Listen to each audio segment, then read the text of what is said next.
Mesdames et messieurs, rebonjour et bienvenue pour cette nouvelle édition de Midi au Caire pour ce dimanche, le 29 novembre 2020. On commence tout de suite après cette pause.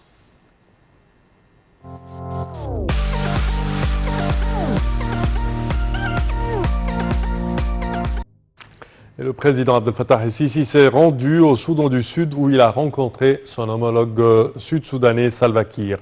Le président Salva Kiir a salué la visite du président el-Sisi à Juba qu'il a qualifiée d'historique car c'est la première du genre depuis l'indépendance du Soudan du Sud.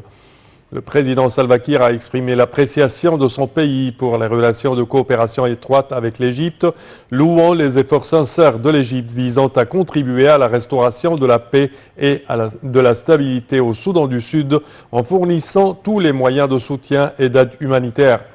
Le président el-Sisi a également affirmé la volonté de l'Égypte de transférer l'expertise égyptienne et de fournir un soutien technique via des programmes de renforcement des capacités pour les cadres sud-soudanais dans les divers secteurs.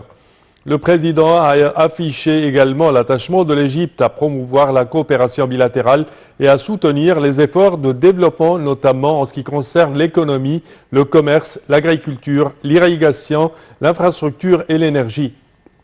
Les deux présidents ont également examiné plusieurs dossiers importants sur la scène régionale, notamment dans le bassin du Nil, la Corne de l'Afrique. Ils ont également évoqué la question des eaux du Nil et l'évolution des négociations sur le barrage éthiopien de la Renaissance.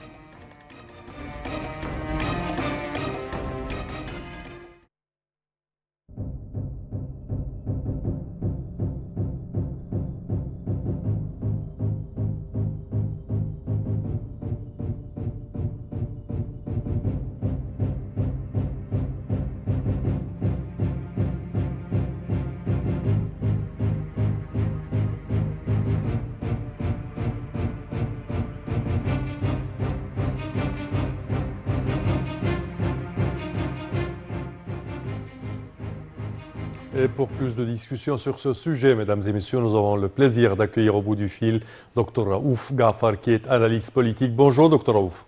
Bonjour. Alors, comment voyez-vous cette visite historique, je dirais, du président Abdel Fattah el-Sisi au Soudan du Sud et ses rencontres avec les dirigeants et surtout le président sud-soudanais Salva Kiir? Premièrement, on doit remarquer que les relations entre les ce sont des exceptionnelles. Et nous savons que l'Égypte a joué une tendance justement.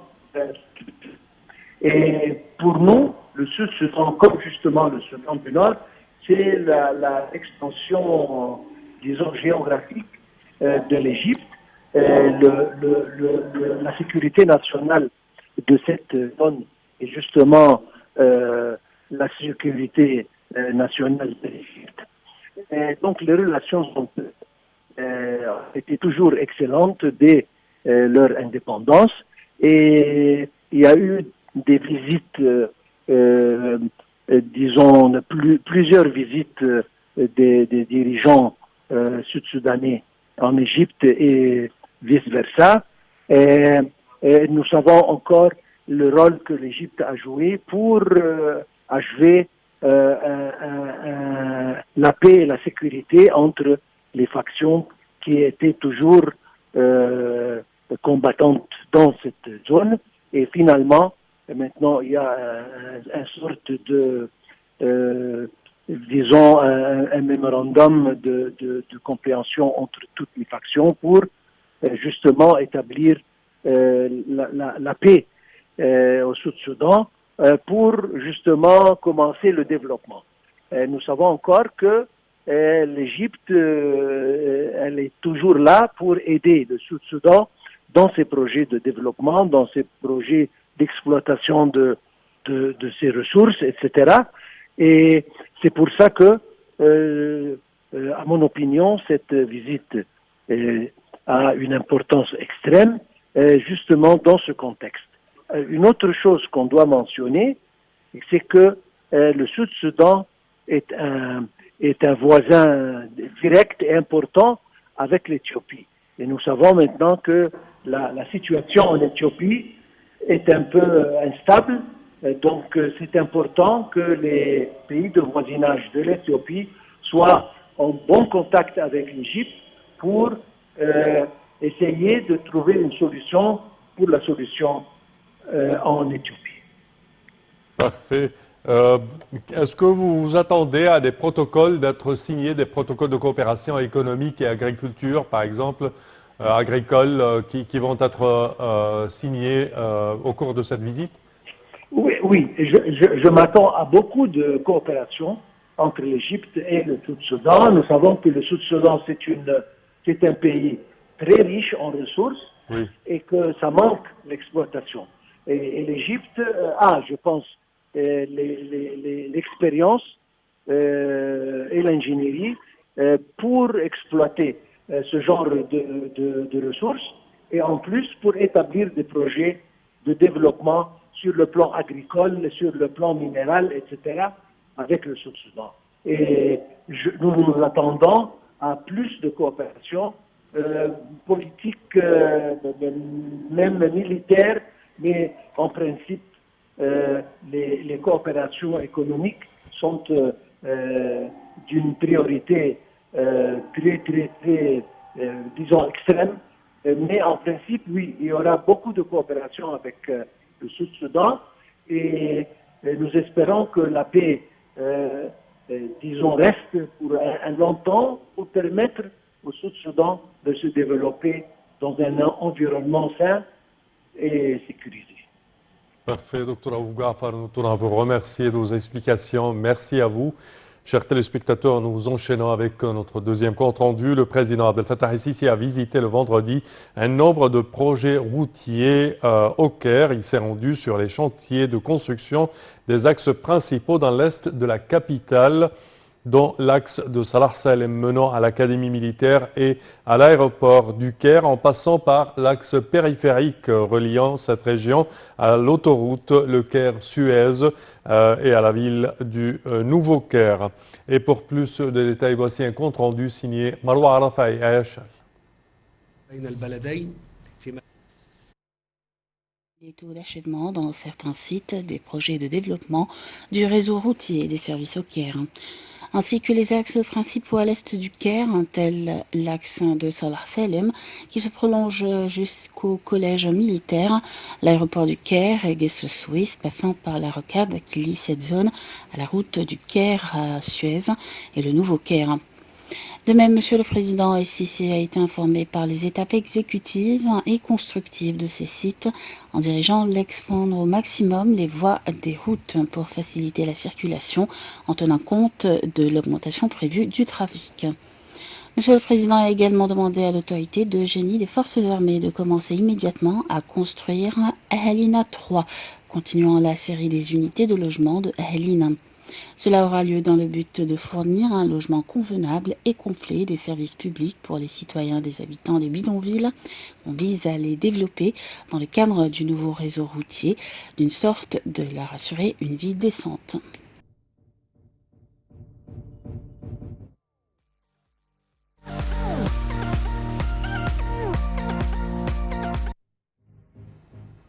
Et le président Abdel Fattah el-Sisi a reçu le chef de la diplomatie koweïtienne, le Cheikh Ahmad Nasser al-Sabah, qui vient de remettre au président un message de l'émir du Koweït, le Cheikh Nawaf al-Ahmad al-Jabr al-Sabah. Dans le message, Cheikh al-Jabr al-Sabah a affirmé que le Koweït, gouvernement et peuple, maintient avec l'Égypte des relations fraternelles et historiques. Au cours de cette rencontre, le président el-Sisi a affirmé que la sécurité nationale des pays du Golfe est attachée à celle de l'Égypte. De son côté, le chef de la diplomatie koweïtienne a apprécié le rôle historique joué par l'Égypte en soulignant que son pays tient à développer sa coopération avec l'Égypte dans tous les domaines. Et nous passons à notre information suivante. Le président Abdel Fattah el-Sisi s'est entretenu avec le ministre de la Défense d'Irak, le général d'armée Jom'a Saadoun. La réunion a porté sur la coopération militaire bilatérale, y compris les exercices militaires conjoints, les échanges d'expertise, les programmes de formation et le renforcement des capacités, ainsi que sur plusieurs questions arabes et régionaux d'intérêt commun. Dans ce même contexte, le président Sisi a affirmé la volonté de l'Égypte de coopérer avec l'Irak dans tous les domaines, en particulier dans le volet militaire.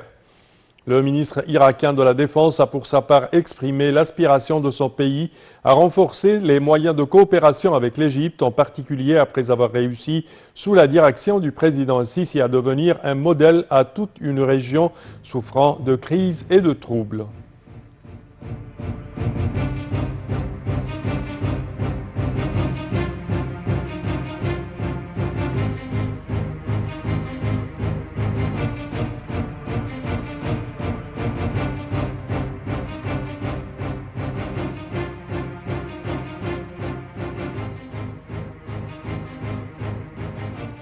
Et concernant le président Abdel Fattah el-Sisi qui a reçu le chef de la diplomatie koweïtienne, Ahmed Nasser al-Sabah, pour remettre au président un message de l'émir du Koweït. Voici un compte-rendu sur ce sujet.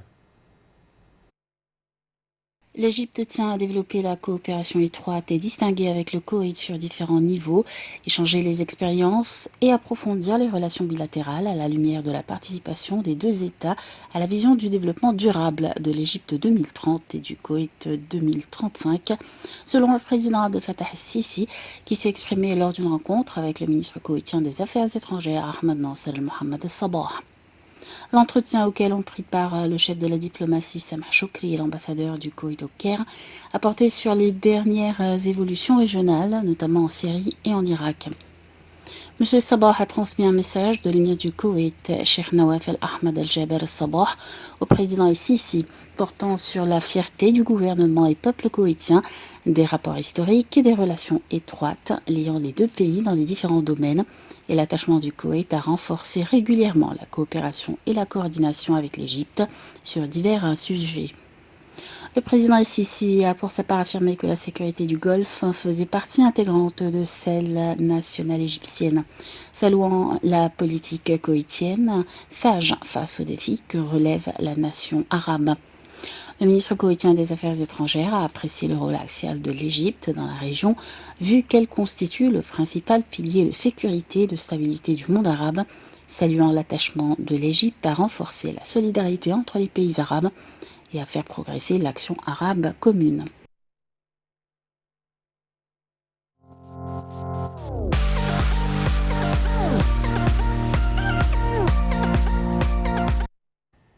Et le Premier ministre, Dr Moustapha Madbouli, a donné ses directives pour accélérer l'achèvement des travaux de réhabilitation des bâtiments de l'Institut national du cancer et le développement de ses services dans le cadre du plan de la restauration de cette géante installation médicale dégradée à la suite d'un attentat à la bombe qu'il a visé en août 2019.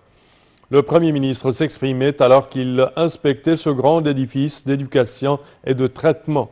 Dr Madbouli a écouté les explications sur les travaux de restauration du bâtiment principal qui ont coûté environ 100 millions de livres égyptiennes. Il a été aussi briefé des nouveaux équipements de pointe qu'on avait acquis pour moderniser cette grande installation médicale et dont le coût s'élève à environ 10 millions de livres égyptiennes. À cet effet, le Premier ministre a fait l'éloge des travaux de développement des services d'urgence à l'hôpital universitaire de Qasr al-Aini.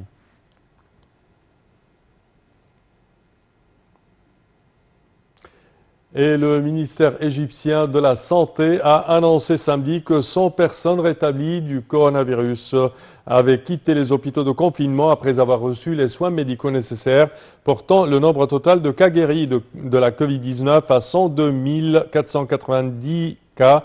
Le ministère de la Santé a toutefois déclaré que 351 nouveaux cas testés positifs au coronavirus et 13 décès avaient été détectés hier. L'Égypte a recensé jusqu'à présent un total de 115 183 cas de contamination à la Covid-19, dont 6 621 cas décédés.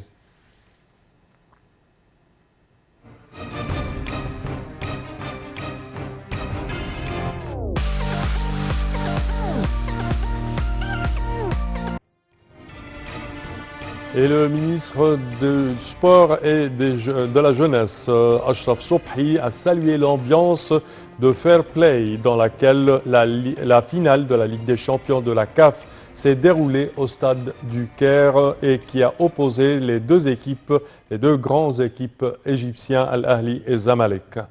M. Sobhi a fait l'éloge de la rivalité entre les joueurs des deux clubs et de l'esprit sportif qui a régné tout au long de la rencontre, mettant l'accent sur l'importance de l'initiative « L'Égypte d'abord, non au fanatisme » et souhaitant une bonne chance aux deux équipes dans les prochains championnats.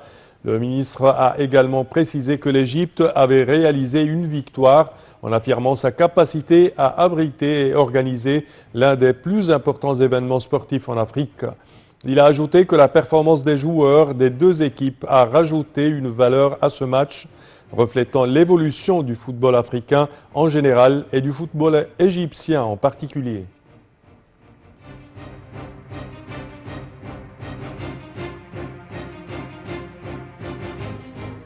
Et c'est ainsi, chers téléspectateurs, que prend fin cette édition de Midi au Caire. Je vous remercie de votre attention et je vous donne demain rendez-vous avec une nouvelle équipe. Merci à vous.